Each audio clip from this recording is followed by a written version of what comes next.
बाल्कनीमध्ये आहे ना माझं थोडं सजवलं आहे, तर तुम्हाला दाखवते. हे बघा, ही मी नेटची जाळी आणलेली आहे बघा. तर हे बघा, आणि मी थोडे ना झाड पण आणले ते थोडे सजवले. इकडे माझी ही तुळस आहे आणि इकडे माझी छानपैकी झाड आहे. आणि इकडे मी आता आहे ना नवीन स्टँड आणले हे वाले.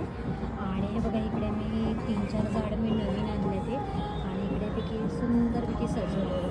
खूप सुंदर वाटते, मस्त बाल्कनी एकदम सुंदर झालेली मस्तपैकी. हे बघा, आणि मला खूप आवडतं झाडं लावायला, मस्तपैकी छानपैकी सजवायला बाल्कनी. हे बघा, आणि